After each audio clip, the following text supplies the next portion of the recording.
So if somebody wants to reach out to her, or maybe they know her, if she would like to try and get back on, that'd be great. Next up, Judith Burns. Judith there? Are you Judith? All right, great. Yeah, if not, you are now. All right. Okay.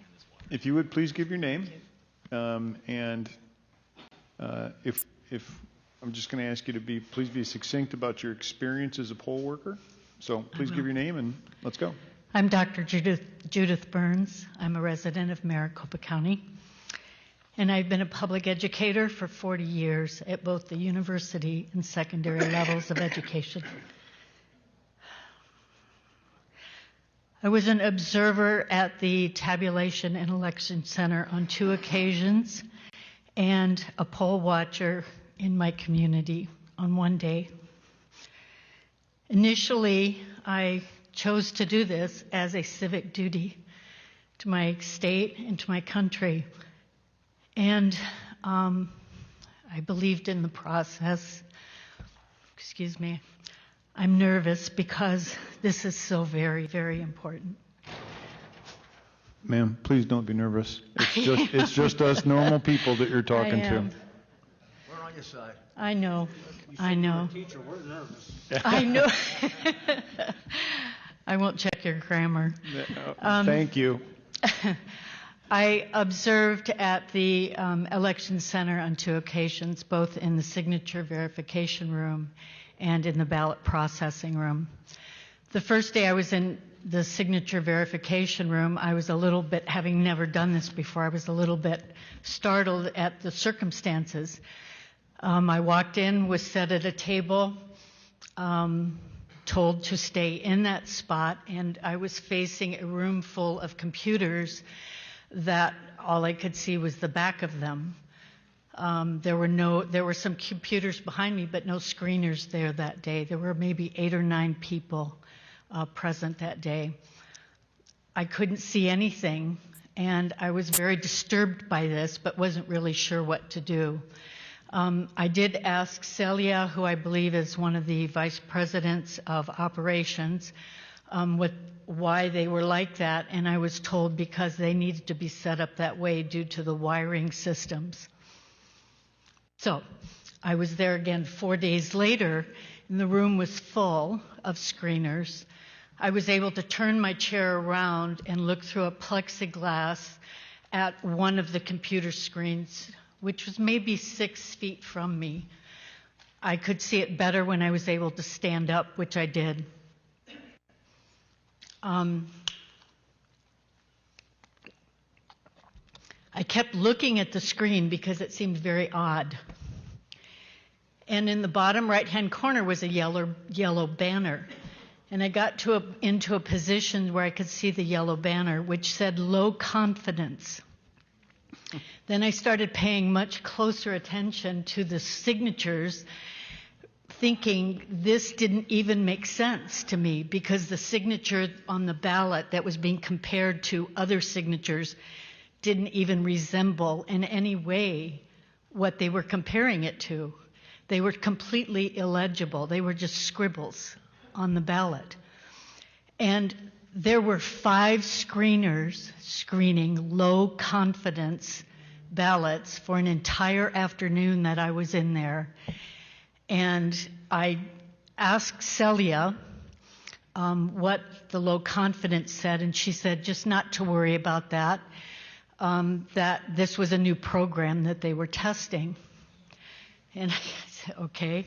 So I continued watching, and shortly after I talked with her, I had a few other questions, and at that time she suggested that I just sit down at the table where we were in our little area that we were supposed to remain.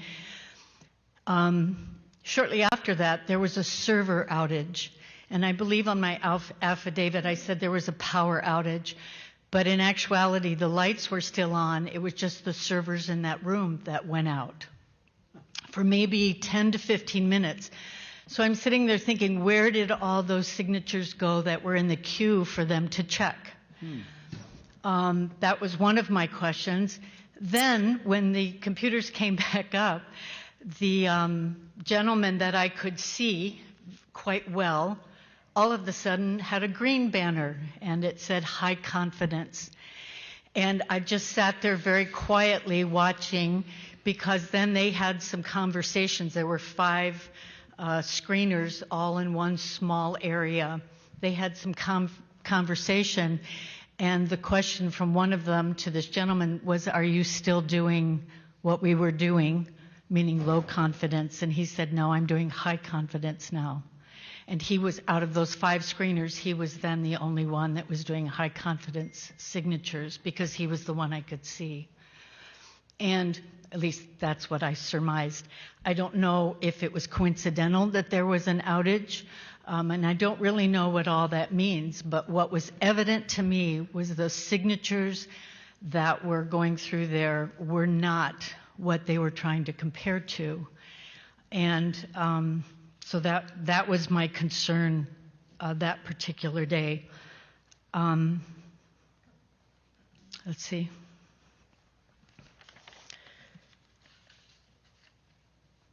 The other experience was in the, I did ask Celia what happened to those votes. Were they counted? And I may have already said this, I don't think I did, but she said, yes, they were counted. And I gave her a puzzled look, because it all seemed very odd to me, and I wasn't sure what to make of the fact that there were all these signatures that did not match, and then I was being told they were being counted. The other area that I was in the ballot processing room. We were in a room probably a little smaller than this. There had to have been 75 to 90 tables in there. There were 2 processors on each side of different parties, I was told. Again, I was probably as far away as that black curtain, and the room was this big. We couldn't see anything or really observe anything. There did seem to be a process for getting new ballots for them to take out of the envelopes and separate the ballot and the envelope. But what I noticed that raised some questions for me was they had their purses at their table. They had their cell phones there.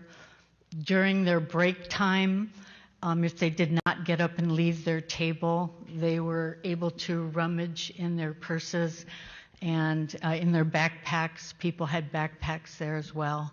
And this bothered me. I wasn't really sure if this was appropriate.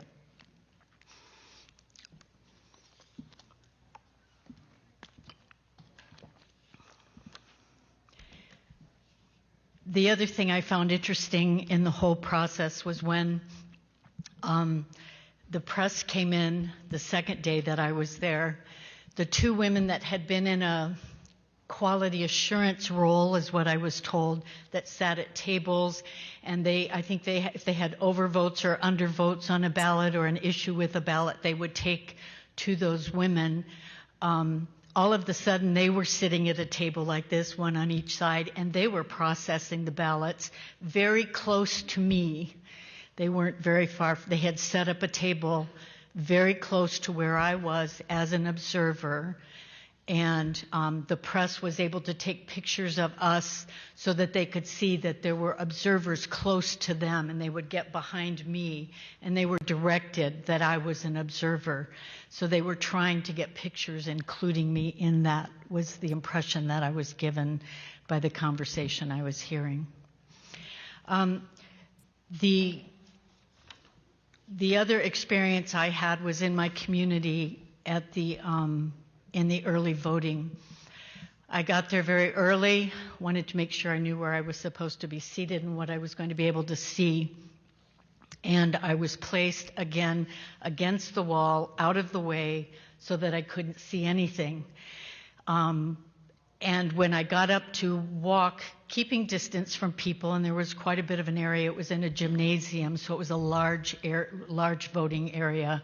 I wanted to see the process of when a person would put their driver's license in and then get their ballot printed out at the other end go to their voting booth, and then turn in I just wanted to walk the process to see what was going on. I was told to go sit down and to stay up against the wall, actually, quite a ways removed. Well, as it happened, where I was sitting was where people would come to turn in their ballots and put them in the slot. Well, many people did not want to take their masks off and lick their envelopes. And so they couldn't, they were trying water and a sponge and a rag. Well, the wetter the envelopes got, they would not stick. So they started putting masking tape on the envelope. And I guess it's the teacher in me, forgive me, but I did say to the supervisor, I'm not sure this is appropriate. I'm not sure these ballots will be counted, and I'm concerned. And I did call the number on the back of my badge that I was given, EDO, is that, I think that's it, the number that, and reported that this was going on. This went on all day long in this precinct.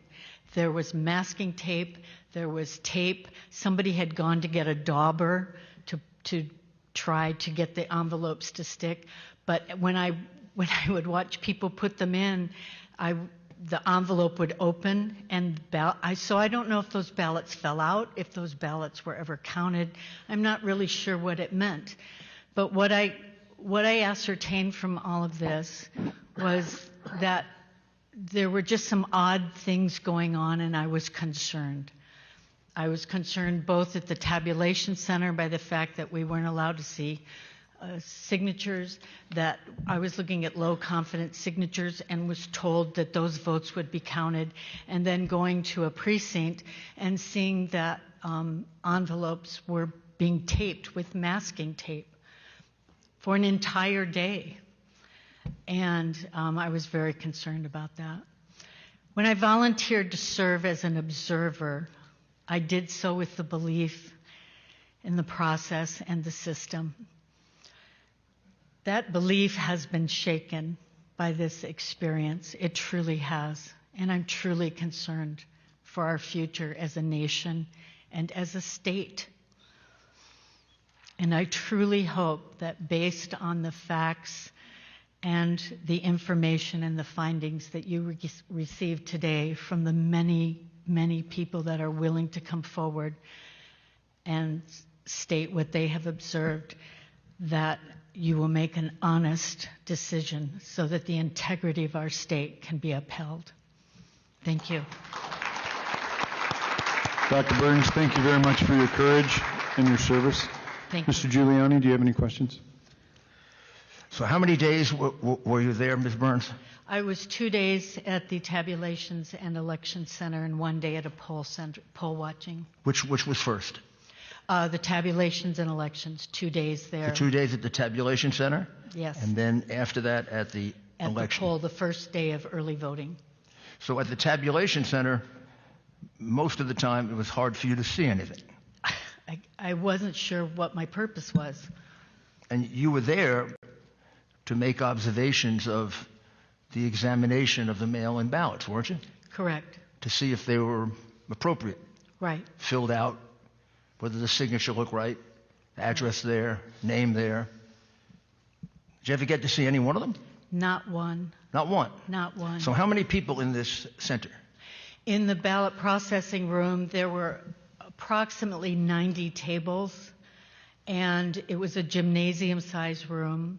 And the first day I was there, there might have been maybe 50 to 60 people in the room, 50 to 60 tables with 2 people at each table. The next day I went was during the week, and it was also the day when the press was coming, so all the tables were quite full. So how many Republican observers were there in addition to you? We were allowed 1 Republican and 1 other party in the room. That's it. For the entire room? For the entire room. And I made the mistake after lunch of going into the room, not knowing that somebody else had been assigned to that room, and I was told to leave. And you were expected to cover 90 tables? Yes. And you were the only thing that stood between they're cheating and are having some assurance that they weren't cheating. Absolutely. They could have been doing anything to those ballots they wanted to, correct? Correct. They could be accepting ballots that had no signatures. Correct. They could be selecting ballots that had 50 of the same signatures, Right. correct? Right. They could have been taking ballots they had written up before and put them in there. Well, I found it interesting in the ballot processing room that, and I did forget to say this earlier, tubs of ballots came in and they were all rubber banded, but they were already opened. And so that when each table got their tub of, I think it was That's an interesting 250 fact. ballots. They were all open. They were all opened. They had already been opened. And I did ask somebody, where do these ballots come from? Who opens them? And she said, they come from the mailroom. And I started to ask another question. And one question was about our limit that we were allowed to ask. When I started to ask another question, she walked away from me. So they were all open. This was sort of kind of like the approach of your governor and secretary of state. See no evil, right? Feel no evil. Just ignore it. So the ballots came in a tub. Did the other ballots come in a tub? Did ballots usually come in a tub? Well, they had been through this mail room, wherever the that normal was. ballots that were coming in, what did they come in? What were they carried in? They were like those tubs with the handles, the shallow tubs that were handled, and they were rubber band. And But they were sealed, the normal ones. No, I say that the normal ones that came in were sealed. We have no way of knowing. Nobody ever observed them coming into the mail rooms, or when they were opened, or by whom they were opened, or if anybody accessed those. Well, when you saw the ballots being brought to the tables, could you see whether they were open or closed? They were all opened. They were already all of them. All were the opened. ballots were open that you saw. The people at the tables would open them up, pull the ballot, check the number on the ballot and the envelope so that they coincided. They would separate them. They would have their pile of ballots and the envelopes, and at that point they were separated. So they didn't really have to open the envelope. Theoretically, they had to just check it, The number. take out the secure. I mean, let's describe it to people. It's an outer envelope, and that has the name, address, the district in which they're voting, and a signature. Right. That's how you identify it. Right. The inner envelope is called a secure envelope. There was one envelope. It was the green envelope. There are not two envelopes. There's just the one. Wait. There was just one envelope One envelope. and a ballot inside? Yes. A naked ballot inside. Not in a secure envelope. No, there were not two envelopes. Maybe correct? The green envelope is the only envelope that we have. Well, no, there's and we supposed to signed. be a There were secure not two. envelope inside because No. your ballot is supposed to be anonymous. There were not two envelopes. There was one envelope. It Well, was that a may green. explain why they were open. Right. They went through some sort of a system where they opened them. But we signed the back of our envelopes, and on the front of that envelope is the mailing address to the county. Did you do a mail-in vote? Did I personally? I hand carried mine and put it But in. was it a mail-in vote? Yes. Well, was there an envelope you had to put the ballot in? Yes, a green envelope, one envelope. One envelope and the naked ballot. Correct. No other No envelope. duplicate. And in other states that I have lived in, Yes. there Yeah, were well, that's two why I'm confused. envelopes. Okay. So when it came in, it was open already, Yes. and all they did was separate it. Right? Did they look at the back of the envelope? No, because the envelopes are, I believe, are scanned in, and the signature verification room is where that number that is on the envelope coincides with the signature, and those are scanned in. So my understanding is that in the signature verification room, they do not know anything that's on the ballot. They only have the signature, and they are checking it against other signatures driver's license, previous voting. Did you see that done? That's what I was trying to see in the signature did you ever get to verification. see it? Just that one gentleman who was doing low confidence and then switched to high confidence. And you were the only Republican doing that too. I was the only one in that So if you room. weren't doing it, nobody else was. Correct. So that was all being done secretly. Well, secretly meaning without any Republican observers. Right. Because the rest of the room was full. There were maybe 14 computers there, So- and it was full. And they were all, I couldn't see any of So them. how many of these ballots would you estimate went into the vote without a Republican getting a chance to even glimpse at the envelope? As much as I would like to answer that, I can't even just- guesstimate. It was an entire afternoon. How long were you there? I was there 2 afternoons, For how long each afternoon? 4 hours. And how many ballots could they do in an hour? Well, this was interesting. Some of them would click, click, click, click without really looking at them. They would just sort of glance at it and go on to the next one and go on to the next one. There was one gentleman that seemed a little more intent on actually looking at the signatures that he was comparing to, and he would take maybe 10 or 15 seconds per signature. But some of them just kept clicking and clicking and clicking. And how many of these tables were doing it? Well, the first day I was there, I believe there were 8 computers, 8 Okay. different people. There might have even been 8 to 9 people. The second day, I believe the room holds almost 20 people, and it was pretty full. Pretty much 20 people? Yeah. So were they doing one a minute? Oh, no, seconds. Oh, one One per- every 2 or 3 seconds? Well, one gentleman was clicking and clicking and clicking. I'm not sure what he was looking at, but he wasn't looking too. What do you think would be a good estimate? One per? An estimate probably would be one every, maybe 8 to 10 seconds. Okay, let's say 10 seconds. One per 10 Okay, so seconds. 6 per. And how many hours were you there? I was there 4 hours. So 4 hours. He's doing the math, 4 hours the first day when you had the 8 to 9, right? and then 4 hours the second day when you had the 20 people. Correct. And that was the day the press was there. Right. Gee, how did I know that? That was in the ballot processing room, though. They were were they all not in dressed? the- Were they all dressed up better? And Pardon? Were they all dressed up better when the press was there and had more makeup on? A couple of them, yes. Just wondering. Yeah. So that's a lot of ballots that you didn't get to examine. Right. I mean, that's a lot of fraudulent ballots to stuff in a day, in 2 days. But that was just Do you 2 days. have you realized the enormity of the cheating that was going on in front of you? Do you have any sense of the? I mean, these are going to amount to thousands of votes that were Right. put into the system without any opportunity for the opposition to observe them, which the law demands and fairness requires.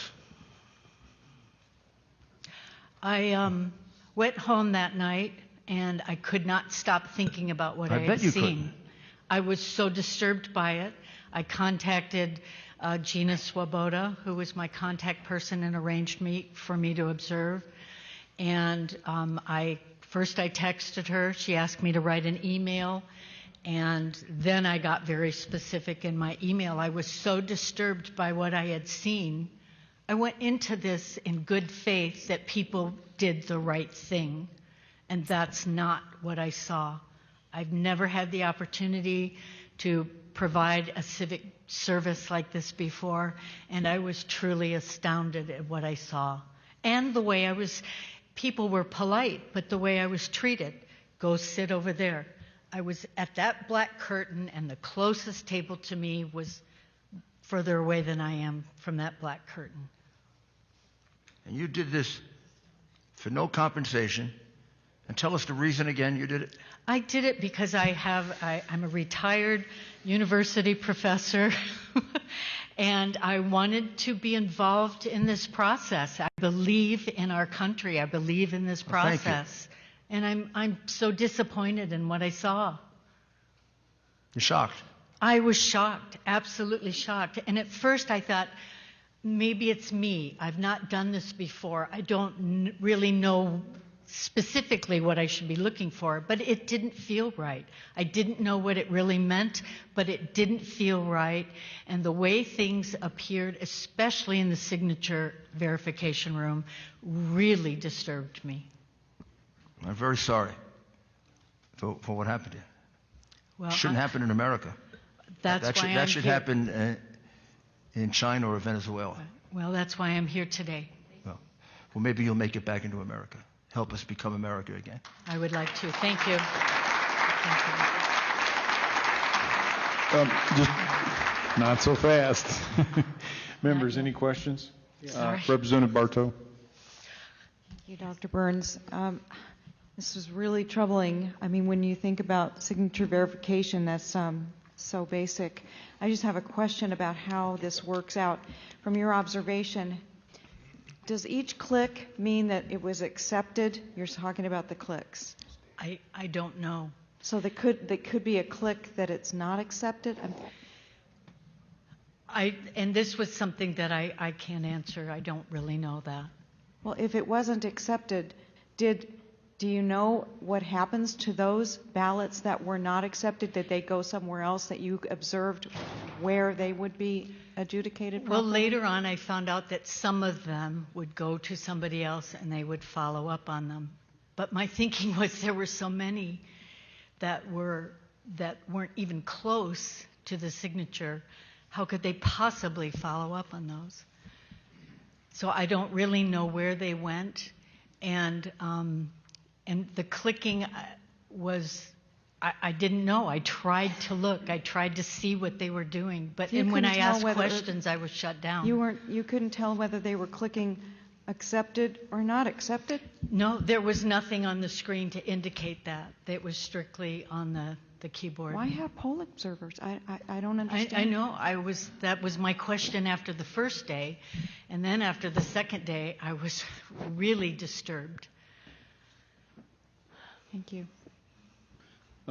Senator Borelli. Yes, thank you, Mr. Chairman. Dr. Burns, thank you for your service. Thank you. My question goes back to the ballots coming out of the mailroom. They were already opened up. Yes.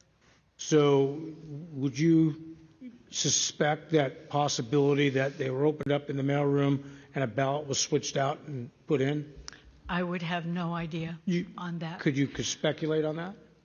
It would be possible. Extremely possible. Yes, it would be possible. Let me ask you another question. In your teaching profession in all those years, if you caught a student cheating, what would your response be? Oh. I wouldn't be very happy about it, and they would be in great trouble, and after a phone call home, they probably would fail. Thank you very much, ma'am. I'm sure we all feel the same way. Thank you.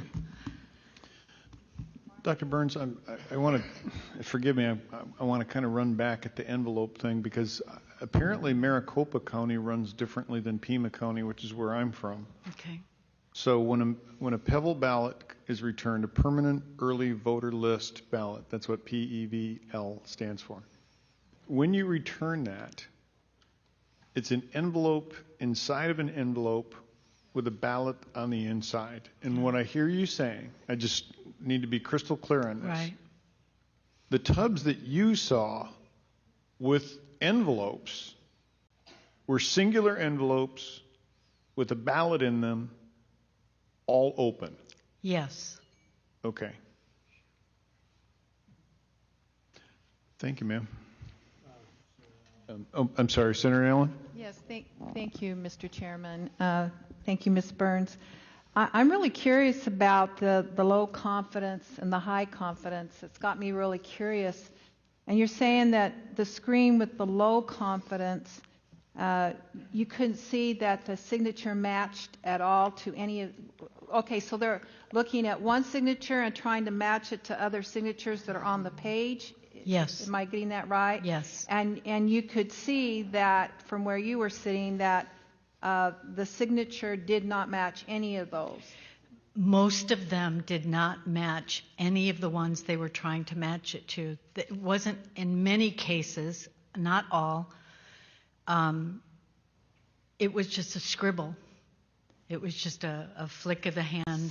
So, ma'am, maybe the low confidence might mean I'm not sure that this matches, but I'm going to pass it off anyway, or something. I don't know. That's kind of what I'm thinking maybe that it means. Well, And that so was the impression that I had. Yeah. And I think many of them were passed on. And that was my concern and what truly bothered me. Thank you. Dr. Burns, just really quick, I know that you probably would like to get out of this chair. No, that's fine. When you were watching that, and this is just a real simple response I'm looking for, did you notice any stark differences? For example, you said a scribble. Well, what we didn't hear is the signature they were comparing it to. Was it so clear and convincing to you that it's like, this is a signature, this is a chicken scratch?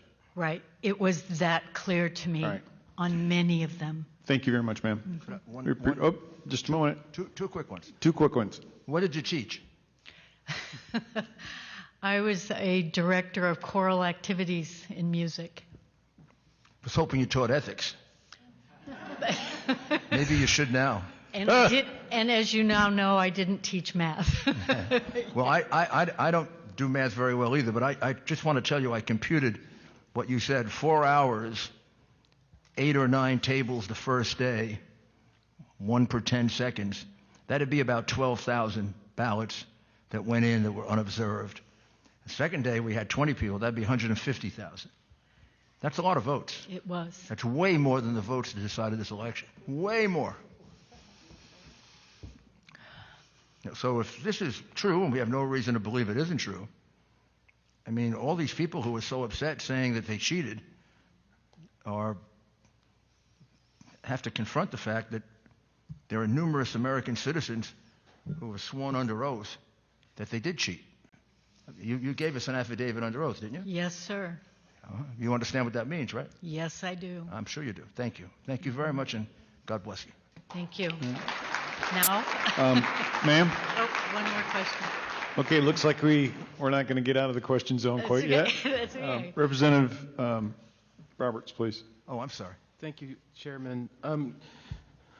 Dr. Burns, you said earlier that when you were looking at it and they were saying that it was in yellow and there was low confidence, that you asked about it and they told you that it was a new program that they were testing? Yes. And they were testing this new program on live ballots? This is what I was told.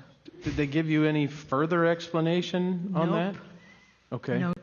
And one other thing, you also mentioned that you had concerns about where you were sitting after you had got up and walked around and you were told not so nicely to sit. That you had concerns about a masking tape issue that kind of went on for the better part of the day, and you asked about that.